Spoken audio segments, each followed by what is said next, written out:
Good evening everyone. కేపీలో basic class చెప్తానండి. ఆ బేసిక్ క్లాస్ని బట్టి కూడా 50% ప్రిడిక్షన్ చెప్పేయచ్చు అండి. మిగతా 50% ప్రిడిక్షన్ అనేది మీ ఓన్ టాలెంట్ అండి. లాజిక్, డిగ్రీస్ని బట్టి ఉంటుంది. 12 స్థానాలకు సిగ్నిఫికేటర్స్ వేయడము, ఆ గ్రహాలు బలంగా ఉన్నాయా లేదా, ఆ పద్ధతిలో 50% ప్రిడిక్షన్ ఖచ్చితంగా చెప్పేయచ్చు, అలా డౌట్ లేదు. ఓకేనండి. స్టార్టింగ్ పాయింట్ అండి కేపీలో ఇది రాసి చెప్తాను. మేషరాశి, వృషభ రాశి, మిథున రాశి, కర్కాటక రాశి, సింహరాశి, కన్యా రాశి, తులారాశి, వృశ్చికం, ధనస్సు, మకరం, కుంభం, మీనం 12 రాశులు. ఒక రాశి యొక్క పరిమాణం 30 డిగ్రీలు.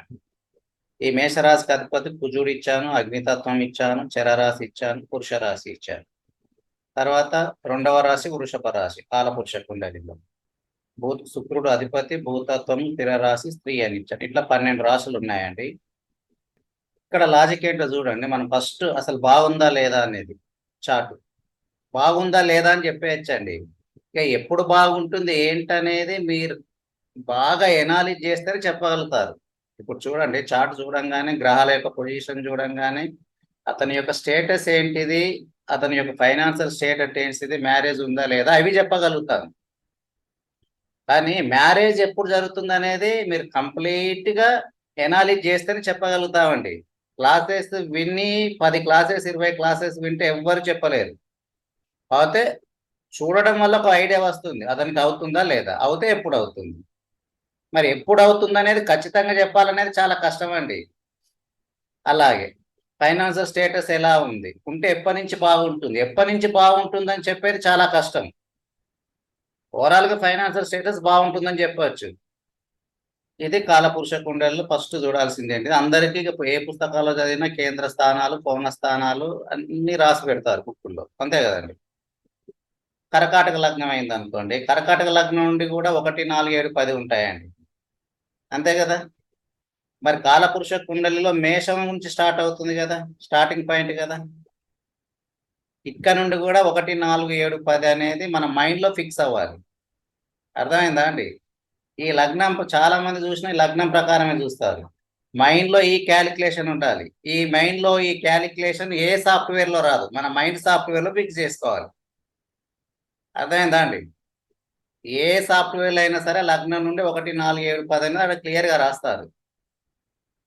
మనకు స్టార్టింగ్ పాయింట్ ఎక్కడ, మేషమే కదా.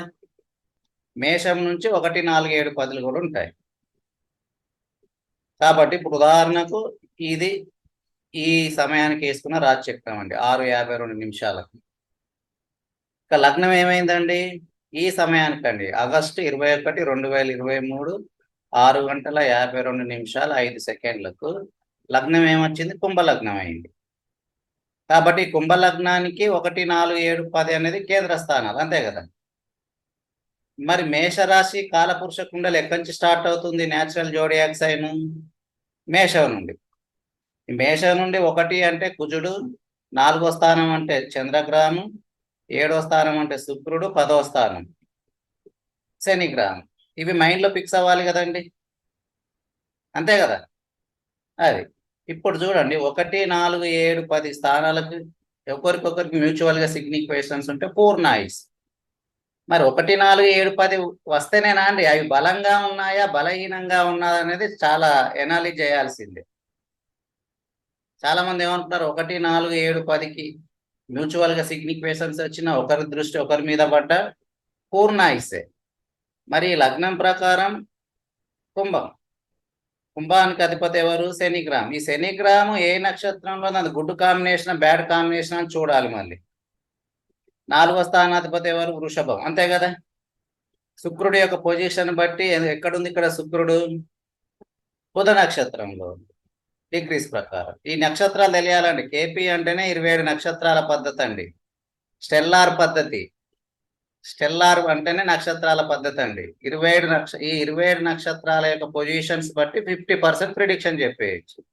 మిగతా 50% మీ ఓన్ టాలెంట్. ఇక ఆ ఓన్ టాలెంట్ లేకుండా మీరు ఎన్ని పుస్తకాలు చదివినా, ఎన్ని 20 సంవత్సరాల నుంచి ప్రాక్టీస్ చేసినా చెప్పలేరండి. ఈ 27 నక్షత్రాల డిగ్రీస్ తెలిస్తే 50% చెప్పేయచ్చు, అలా డౌట్ లేదు. కాబట్టి 4వ స్థానాధిపతి ఎవరు? శుక్రుడు వక్రంలో ఉన్నాడు.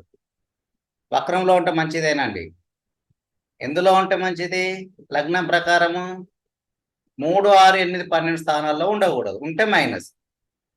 ఇలాంటి రాసుకోవాలి మీరు. వక్రంలో ఉన్న గ్రహాలు 3, 6, 8, 12 స్థానాల్లో ఉంటే చెడు ఫలితాలు. ఒకవేళ అది గుడ్ కాంబినేషన్ అయితే పర్వాలేదు. మరి గుడ్ కాంబినేషన్, బ్యాడ్ కాంబినేషన్ ఎలా తెలుసుకోవాలండి? రాసుకోండి. గుడ్ కాంబినేషన్ ప్లానెట్లు పాజిటివ్ అంటారు. ఆల్రెడీ ఇదివరకు పాత వాళ్ళకి చెప్పాను. గుడ్ కాంబినేషన్ ప్లానెట్స్ సూర్యగ్రహము, చంద్రగ్రహము, కుజగ్రహము, గురుగ్రహము, కేతుగ్రహం. ఈ 5 గ్రహాలు గుడ్ కాంబినేషన్ ప్లానెట్, పాజిటివ్ అని రాసుకోండి. నాడీలో అయితే దేవగ్రహాలు అంటారు, పాజిటివ్ ప్లానెట్స్. ఇది గ్రూప్ 1 కేటగిరీ అని రాసుకోండి. కొన్ని పుస్తకాలలో గ్రూప్ 1, గ్రూప్ 2 యూడిస్తారు. గురువర్గం, శనివర్గం అంటారు, సింపుల్గా చెప్పాలంటే. రాసుకున్నారు కదండి. తర్వాత గ్రూప్ 2.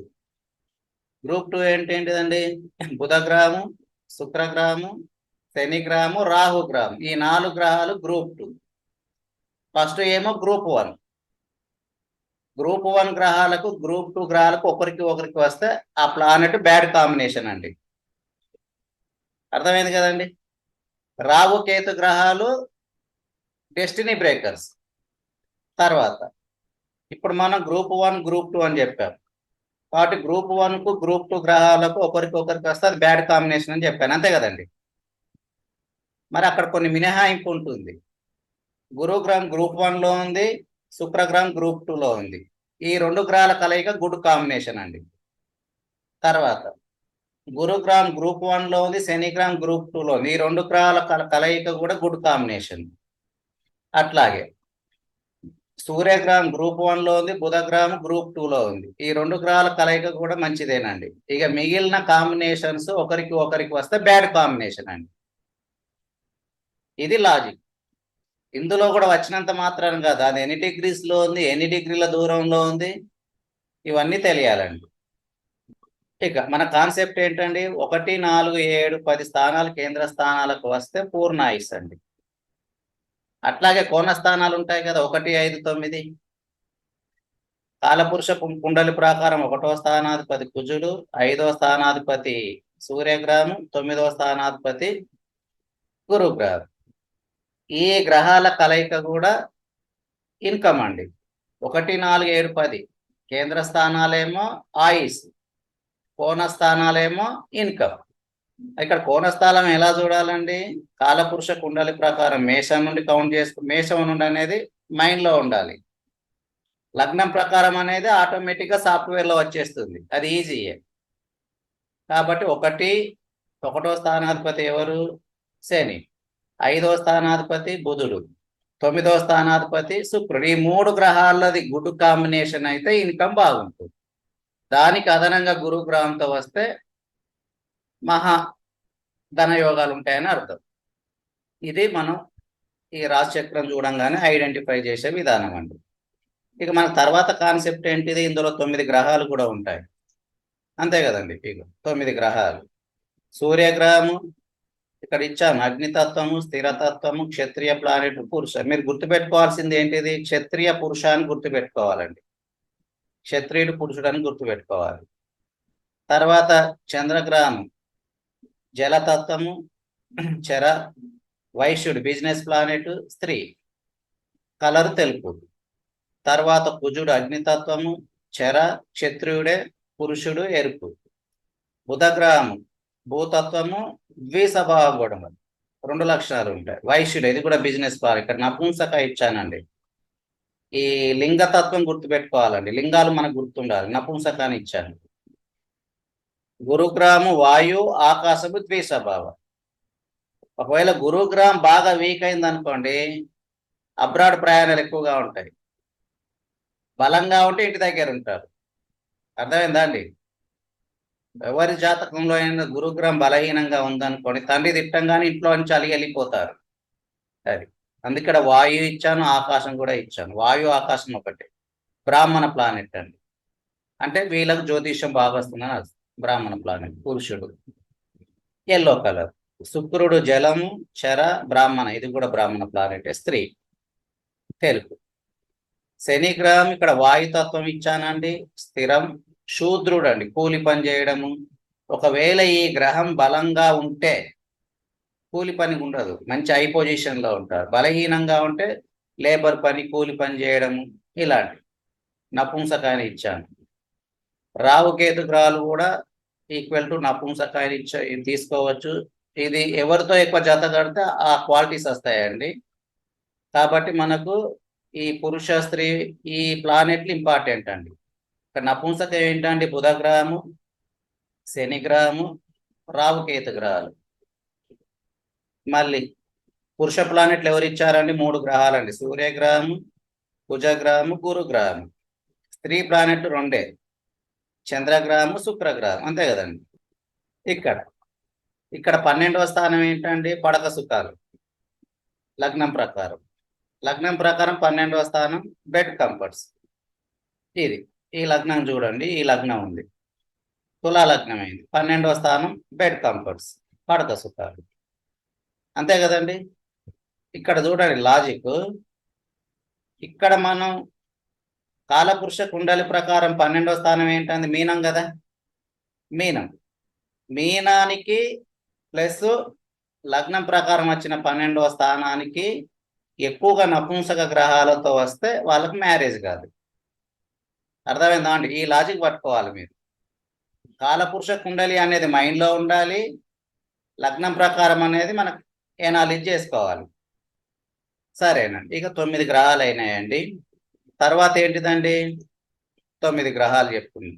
తర్వాత మేజర్ పే చేసేది 27 నక్షత్రాలండి. మరి 27 నక్షత్రాలను ఎలా ఐడెంటిఫై చేయడం ఏంటి చూడండి. మనకు 9 గ్రహాలు ఉంటాయి, ఒక్కొక్క గ్రహానికి 3 నక్షత్రాలు. కేతు, శుక్రుడు, సూర్యగ్రహం, చంద్రగ్రహం, కుజుడు, రాహు, గురు, శని, బుధ. ఈ ఆర్డర్లో మనకు వింశోత్తరి దశ స్టార్ట్ అవుతుందండి. ఒక గ్రహానికి 9 గ్రహాలు కాబట్టి 27 నక్షత్రాలు. ఈ 27 నక్షత్రాలు ఎక్కడ 12 రాసుల్లో ఎక్కడెక్కడ ఉంటాయో తెలుసుకోవాలని. ఇది తెలుసుకుంటేనే అప్పుడు ప్రిడిక్షన్ అనేది ఖచ్చితంగా చెప్పగలుగుతాం. ఈ 27 నక్షత్రాలు తెలియకుండా మీరు 20 సంవత్సరాలు బుక్స్ చదివినా రాదండి. ఆ రోజు మీ టైం బాగుండి చెప్తే కరెక్ట్ అవుతుంది. కరెక్ట్ అయిన వాళ్ళు వెళ్ళి 10 మందికి చెప్తే అలా పాపులారిటీ రావటమే కానీ ఈ 27 నక్షత్రాల కాన్సెప్ట్ తెలిసినప్పుడే ప్రిడిక్షన్ చెప్పగలుగుతారు. చూడండి, ఇక్కడ పార్ట్ 1 ఇచ్చాను, పార్ట్ 2 ఇచ్చాను, పార్ట్ 3 ఇచ్చాను. పార్ట్ 1 ఏంటండి, అశ్విని నుండి ఆశ్లేష వరకు ఇచ్చాను, 9 నక్షత్రాలు. మరి 9 నక్షత్రాలు ఎక్కడ ఉంటాయి కాలపురుష కుండలిలో చూడండి. ఇక మేషం నుండి కర్కాటక రాశి వారు, అంటే మొదటి 4 రాశుల్లో ఉంటాయి. తర్వాత పార్ట్ 2 10వ నక్షత్రం నుండి 18, మకా నుండి జ్యేష్ఠ వరకు. ఇవెందులో ఉంటాయండి, సింహరాశి నుండి 5వ రాశి నుండి 8వ రాశి వరకు, వృశ్చిక రాశి వరకు ఉంటాయి. తర్వాత పార్ట్ 3 మూలా నుండి రేవతి వరకు, ఈ 9 నక్షత్రాలండి. ధనస్సు నుండి మీనం వరకు ఉంటాయండి. మరి వీటి యొక్క డిగ్రీస్ని గుర్తుపెట్టుకోవడం ఫస్ట్ ప్రయారిటీ అండి. ఈ డిగ్రీస్ తెలియకుండా మీరు ఎన్ని చార్ట్స్ చూసినా చెప్పలేరండి, అస్సలు చెప్పలేరు. వేదిక అయినా సరే అక్కడ కూడా వర్గ చార్ట్స్ ఉంటాయి, వర్గ చార్ట్స్ వేయాలంటే ఖచ్చితంగా టైం ఉండాల్సిందే. మరి ఎలా గుర్తుపెట్టుకోవాలండి, 1 నుండి 9 నక్షత్రాలు మేషరాశి నుండి కర్కాటక రాశిలో ఉంటాయి. 10 నుండి 18 సింహం నుండి వృశ్చికం అండి. 19 నుండి 27 వరకు ధనస్సు నుండి మీనం వరకు ఉంటాయి. మొదటి 1 నుండి 9 నక్షత్రాల డిగ్రీలు గుర్తు పెట్టుకుంటే అనగా పార్ట్ 1 అండి. మిగతా 18 నక్షత్రాల డిగ్రీలు కూడా అవే ఉంటాయి, కానీ రాసులు మారుతాయి, వాటి అధిపతులు మారుతాయండి. మీరు ఈ లాజిక్ పెట్టుకోవాలి మైండ్లో. చూడండి, ఇప్పుడు చూడండి, అశ్విని ఉంది. అశ్విని ఏమో మేషంలో ఉంది. ఇక కేతు గ్రహానికి 3 నక్షత్రాలు, అశ్విని, మక, మూల. ఈ 3 నక్షత్రాలు వేరు వేరు రాశుల్లో ఉంటాయి, కాదు డిగ్రీ సేమ్ అండి. ఇక అశ్విని 0 నుండి 13.20 డిగ్రీలు, సింహరాశిలో 0 నుండి 13.20 డిగ్రీలు. తర్వాత ధనుసు రాశిలో 0 నుండి 13 డిగ్రీ సేమ్, కాకపోతే వాటి యొక్క అధిపతులు మారుతారు. రాశి మారుతుంది, ఆ అధిపతులు మారుతారు. మరి 27 నక్షత్రాలు గుర్తు పెట్టుకుంటేనే 12 స్థానాల్లో ఏ గ్రహం బలంగా ఉందో ఏ గ్రహం బలహీనంగా ఉందో చెప్పడం ఈజీ అవుతుందండి. అర్థమైందా అండి? ఈ 27 నక్షత్రాలు తెలియకుండా నాకు 20 సంవత్సరాల ఉందండి, నాకు 30 సంవత్సరాలు వాడి పేరు చెప్పుకోవడానికి 20 సంవత్సరాలు 30 సంవత్సరాలు ఎందుకు లేదు, వాడు ఏం చెప్పలేడు. నేను చాలా మందిని చూస్తున్నాను. ఏమనంటే మా తాత 30, అవన్నీ మనకి ఎందుకండి, అంతే కదా. మేము రావడమే జ్యోతిష్యంలోంచి వచ్చాము. సో అవన్నీ కాదు. ఏదైనా సరే 27 నక్షత్రాలను బట్టి 50% ప్రిడిక్షన్ చెప్పేసి అలా డౌటే లేదండి. ఈ 27 నక్షత్రాలను గుర్తు పెట్టుకోవడం ఫస్ట్ ప్రయారిటీ. ఈ 27 నక్షత్రాల డిగ్రీస్ తెలిస్తేనే 12 స్థానాల్లో ఏ గ్రహం బలంగా ఉందో ఏ గ్రహం బలహీనంగా ఉందో తెలుసు. ఆ గ్రహం ఆ స్థానంలో బలంగా ఉన్నప్పటికి కూడా డిగ్రీస్ ప్రకారం అది వీక్ అయిందో లేదో కూడా చూసుకోవాలి. మళ్ళీ అది వీక్ అయిందో లేదో తెలిసినప్పుడు మాత్రమే ప్రిడిక్షన్ చెప్పగలుగుతారు. ఆ స్థానంలో స్ట్రాంగ్ అయిందంటే ప్రిడిక్షన్ చెప్పదండి. అది కూడా స్వతహాగా అది గుడ్ కాంబినేషన్ లో ఉందా బ్యాడ్ కాంబినేషన్ లో ఉందా తెలిసినప్పుడు మాత్రమే ప్రిడిక్షన్ అనేది చాలా ఈజీ అవుతుంది. సరే, ఇప్పుడు మనం 12 స్థానాలకు సిగ్నిఫైటర్స్ వేసుకుందామండి. ఇది చార్ట్ అండి. ఇది గురువు గారి చార్ట్ అండి. అక్టోబర్ 12, 1931, 7 గంటల 54 నిమిషాలు 35 సెకండ్లు. మచిలీపట్నం అండి. Machilipatnam latitude longitudes. ఈ సమయానికి లగ్నం తులా లగ్నం అయిందండి. ఇది తులా లగ్నం. ఇది ఎలా వచ్చింది ఏంటనేది క్యాలిక్యులేషన్ పక్కన పెట్టేయండి. ఎందుకంటే సాఫ్ట్వేర్ లో మీరు డీటెయిల్స్ ఎంటర్ చేయగానే ఇలాగే వస్తుంది, ఏ మాత్రం తేడా రాదండి. ఆ క్యాలిక్యులేషన్ అనే కాన్సెప్ట్ ఇక్కడ చెప్పాం, ఎందుకంటే చేతిలోనే మొబైల్ ఉంది, అంతే కదండి, ఎవరైనా వేసుకోవచ్చు. కాబట్టి ఇక్కడ చూడండి, లగ్నము ఎక్కడ పడిందండి, తులారాశిలో 21 డిగ్రీల 44 నిమిషాలు 6 సెకండ్లో ఉంది. అంటే ఇక్కడ స్టార్ట్ అయిందండి లగ్నం. ఈ లగ్నాధిపతి ఎక్కడున్నాడు, తులారాశిలోనే ఉంది ఫిజికల్ గా. కానీ ఎన్ని డిగ్రీస్ లో ఉందండి, శుక్రుడు 3 డిగ్రీల 59 నిమిషాలు 46 సెకండ్లో ఉంది. అంటే ఎక్కడ ఉందండి, 12వ స్థానంలో ఉందని అర్థం చేసుకోవాలి. లగ్నంలో లేదు, 12వ స్థానంలో ఉంది. అట్లాగే చంద్రగ్రహం ఎక్కడ ఉందండి, ఫిజికల్ గా ఎక్కడ కనబడుతుంది, తులారాశిలోనే లగ్నంలో ఉంది. డిగ్రీస్ ప్రకారం ఎక్కడైందండి, 12లో ఉంది. అంటే 12వ స్థానం కన్యారాశి డిగ్రీలు ఎక్కడ ఉన్నాయండి, 24 డిగ్రీల 7 నిమిషాల 13 సెకండ్లు. ఇక్కడ స్టార్ట్ అయింది లగ్నం, 12వ స్థానం. ఈ 12వ స్థానం నుండి లగ్నం వరకు 12వ స్థానమే అవుతుంది. ఈ మధ్యలో ఎన్ని గ్రహాలు ఉన్నా లగ్నంలోనే ఉన్నట్టు, 12వ స్థానంలో ఉన్నట్టు. అంటే ఇప్పుడు 12వ స్థానంలో ఎన్ని గ్రహాలు ఉన్నాయండి, బుధుడు లేడండి, బుధుడు 11వ స్థానానికి వెళ్ళిపోయాడు. ఎందుకంటే 12వ స్థానం 24 డిగ్రీస్ లో ఉంది కదా. ఈ 12వ స్థానాధిపతి బుధుడు 20 డిగ్రీస్ లో ఉంది కదా, 4 డిగ్రీలు మైనస్ అయింది, అంటే 11లో ఉన్నాడు బుధుడు. అంటే కేపీలో మనం ఈ విధంగా కౌంట్ చేసుకోవాలండి. ఇదే బేసిక్ పాయింట్. 27 నక్షత్రాలు తెలుసుకోవడం ఒకటి, ఈ డిగ్రీస్ కాన్సెప్ట్ తెలుసుకోవడం ఒకటి. సరే, మరి వీటికి సిగ్నిఫైటర్స్ ఎలా వేయాలి చూడండి, ఇచ్చానండి ఇక్కడ. గురుగ్రహము 3, 6 స్థానాలకు అధిపతి. లగ్నం ప్రకారం 3వ స్థానం ధనసు, 6వ స్థానం మీనానికి అధిపతి అని క్లియర్ గా తెలుస్తుంది, అంతే కదండి.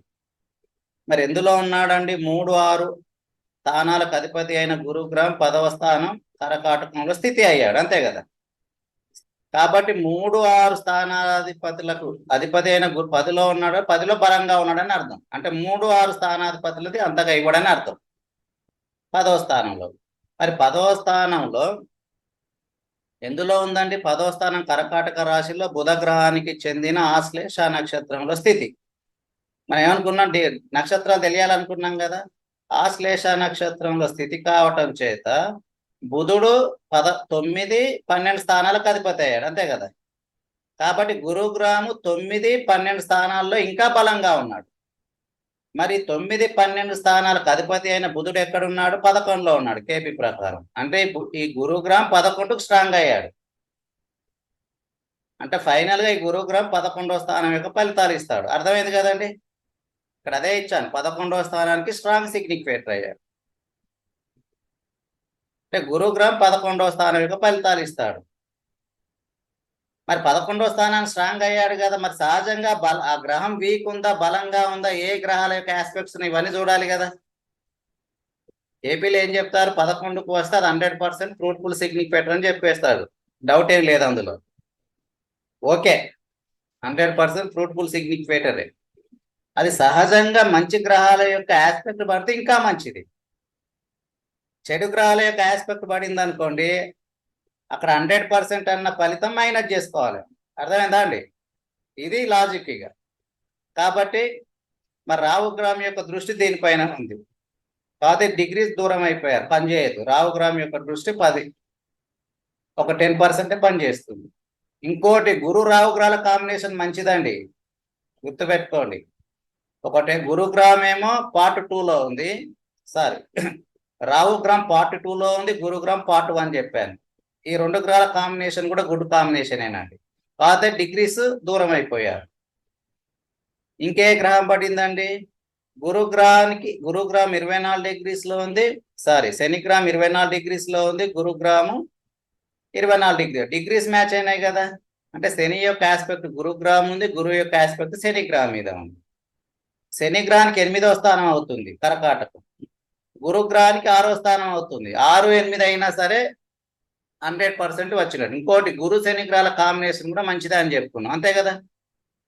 అది తర్వాత మళ్ళీ ఇంకేమొచ్చేసింది, గురుగ్రహం ఇంకెవరిని చూస్తుంది, 3వ దృష్టితో బుధ గ్రహాన్ని చూస్తుంది.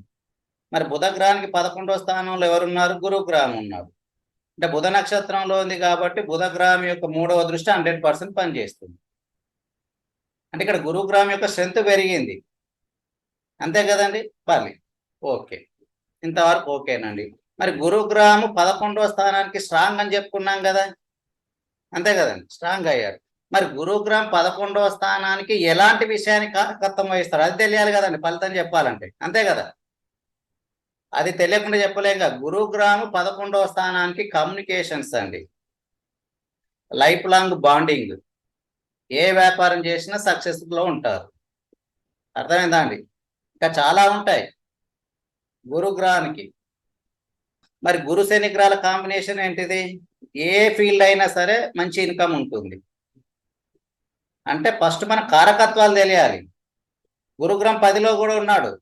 మరి గురుగ్రహం 10వ స్థానానికి ఎలాంటి విషయాన్ని కారకత్వం వహిస్తాడు, అడ్మినిస్ట్రేటివ్ స్కిల్స్ అండి 10వ స్థానానికి. అట్లాగే 3లో ఉన్నాడు కదా, 3 దేనికి, 6 దేనికి, గురుగ్రహం 6వ స్థానానికి అధిపతి అయ్యాడు కదా. గురుగ్రహం 6వ స్థానానికి కోర్టు విషయాలండి. 3వ స్థానానికి ఏంటిది, పేపర్స్, పెన్స్, ఇవన్నీ కొద్దిగా కమ్యూనికేషన్స్ టైప్ 3వ స్థానం. సహజంగా 3వ స్థానం కూడా కమ్యూనికేషన్స్, అకౌంట్స్ రిలేటెడ్. ఇవన్నీ కారకత్వాలు తెలిసినప్పుడు మాత్రమే ప్రిడిక్షన్ అనేది ఈజీ అవుతుందండి. ఇప్పుడు ఈ కారకత్వాలు తెలియాలంటే అప్పుడు మీకు వేదికలో బాగా నాలెడ్జ్ ఉండాలి. ఇది యాక్చువల్ కాన్సెప్ట్ అండి. అట్లాగే బుధగ్రహం చూద్దామండి. బుధగ్రహము 9, 12 స్థానాలకు అధిపతి అయ్యాడు, క్లియర్గా తెలుస్తుంది కదండి. 9, 12, ఓకే. ఈ 9, 12 స్థానాలకు అధిపతి అయిన బుధుడు ఎక్కడున్నాడు కేపీ ప్రకారము, ఇందాక చెప్పుకున్నాం 11లో ఉన్నాడండి. 11వ స్థానంలో ఎందులో అండి, చంద్రగ్రహానికి చెందిన హస్తా నక్షత్రంలో ఉంది. మనం డిగ్రీస్ తెలియాలనుకున్నాం కదా, హస్తా నక్షత్రం. హస్తా నక్షత్రము కన్యా రాశిలో 10 నుండి 23.20 వరకు ఉంది. ఈ మధ్యలో ఎక్కడున్నా సరే హస్తా నక్షత్రం, హస్తా నక్షత్రంలో. ఈ బుధ గ్రహం హస్తా నక్షత్రంలో స్థితి కావటం చేత 10లో బలంగా ఉన్నాడు, అంతే కదా. మరి 10వ స్థానం కర్కాటక రాశికి అధిపతి అయిన చంద్రగ్రహం యొక్క ప్లేస్మెంట్ ఇంపార్టెంట్. ఎక్కడున్నాడు, 12లో ఉన్నాడు, అంతే కదా. అంటే ఈ బుధ గ్రహం 12కు స్ట్రాంగ్ అయింది, 12కు అధిపతి అయ్యాడు, 12కు స్ట్రాంగ్ అయింది. అంటే ఇక్కడ బుధ గ్రహము 12కు స్ట్రాంగ్ అయ్యాడు కదా. మరి బుధ గ్రహం 12వ స్థానం యొక్క ఫలితాలు ఇస్తాడా అండి? చూడండి, ఫస్ట్ బుధ చంద్రగ్రహాల కాంబినేషన్ 12వ స్థానానికి జ్యోతిష్యం అండి. బుధ గ్రహం 12వ స్థానానికి కూడా జ్యోతిష్యమే. కాబట్టి యాక్చువల్గా ఇది 12వ స్థానంగా ఇది జ్యోతిష్యమే. కాబట్టి ఇక్కడ కొద్దిగా వీక్ అయిపోయాడు చంద్రగ్రహం. వీక్ అవడం వల్ల ఈ బుధ గ్రహం 12కు స్ట్రాంగ్ అయినా కానీ 100%, కాకపోతే ఒక 20% తగ్గించుకోవాలి, 80% ఇస్తాడు. ఎందుకంటే కొద్దిగా వీక్ అయింది కదా. ఈ విధంగా మనం 12 స్థానాలకు సిగ్నిఫికేటర్స్ వేయాలండి. ఇక్కడ కింద కూడా ఇచ్చాను సిగ్నిఫికేటర్స్ ఎలా వేయాలనేది, చూడండి. ఇక్కడ చూడండి, బిఎల్, పీసీబీఎల్, ఆక్యుపెంట్, పీసీఓ. ఇందాక ఏమనుకున్నాము, బుధగ్రహం 12కు 12లో ఉన్నాడు, 12కు అధిపతి అయ్యాడు, 12కు స్ట్రాంగ్ అయ్యాడని చెప్పుకున్నాం కదండి. ఇక 12వ స్థానం చూడండి, 2 టైమ్స్ వస్తాడు ఇక అధిపతి. ఇక పీసీఓలో ఉన్న గ్రహాలు స్ట్రాంగ్ చూశారు కదా. కేతు కూడా వచ్చాడండి. ఇందా మనం చెప్పిన పద్ధతిలోనే సిగ్నిఫికేటర్స్ వచ్చాయండి. కేతు మెరిక్యూరీ కాంబినేషన్ కూడా జ్యోతిషమేనండి. ఇంకోటి ఏంటంటే కేతు మెరిక్యూరీ సాటర్న్ కూడా వచ్చారు కదా. మనం ఏమని చెప్పుకున్నాము, ఇవి నపుంసక గ్రహాలు కదా. ఏమనుకున్నాము, కొద్దిగా వాళ్ళకి మ్యారేజ్ మీద సహజంగా ఇంట్రెస్ట్ ఉండదు, అంతే కదండి. ఇవన్నీ కారకత్వాలు తెలియాలి. మళ్ళీ చంద్రగ్రహం ఏంటంటే 12వ స్థానానికి పడక సుఖాలు మైనస్ విషయాన్ని కారకత్వం వహిస్తాడు. అర్థమైందా అండి. నిద్ర ఇవ్వడు. ఇవన్నీ కారకత్వాలు ఇక్కడ ఉంటే వీటిని చూసి 50% చెప్పేయచ్చు. అవి లేకుండా మీ క్లాసెస్ విన్నామండి, మీ కేపీ ఎవరు చూసినా చూడు ఇప్పుడు ఏమంటున్నారంటే కేపీ అంటే అక్యురేట్ మెథడ్ అని ఎవరైనా అంటారు. ఎప్పుడు అక్యురేట్ మెథడ్ అండి, టైం ప్రిసైజ్గా ఉండి సప్లాడు తీసుకొని అప్పుడు ప్రిసైజ్గా చెప్పవచ్చు. ఆ ప్రిసైజ్గా టైం లేకుండా ఉంటే ఈ నక్షత్రాలే బెస్ట్ ఆప్షన్ అండి. ఈ నక్షత్రాలకి ఈ విధంగా 12 స్థానాలు సిగ్నిఫికేటర్స్ వేసుకొని ఒక 50% మీ లాజిక్ అప్లై చేస్తే ఇంకో 20%, 70% చెప్పగలుగుతారు. 100% చెప్పాలంటే మీ పేరు ఎక్కడుంటుంది, ప్రపంచ స్థాయిలో ఫలానా అతను ప్రపంచ జ్యోతిష మేధావి అని పేపర్లో వస్తుంది. అర్థమైందా అండి. ఇది కాన్సెప్ట్ అండి. Advanced techniques of predictive KP astrology మరియు సోలార్ మంత్ పద్ధతిలో advanced techniques of predictive numerology, అలాగే బర్త్ టైం రెక్టిఫికేషన్ కోర్సు నేర్చుకోవాలనుకునేవారు ఇక్కడ కనిపిస్తున్న నెంబర్లో సంప్రదించగలరు. మీకు ఈ వీడియో నచ్చినట్లయితే లైక్ చేసి సబ్స్క్రైబ్ బటన్ మీద క్లిక్ చేయగలరు. ధన్యవాదములు. మీకు ఈ వీడియో నచ్చినట్లయితే లైక్ చేసి సబ్స్క్రైబ్ బటన్ మీద క్లిక్ చేయగలరు. ధన్యవాదములు.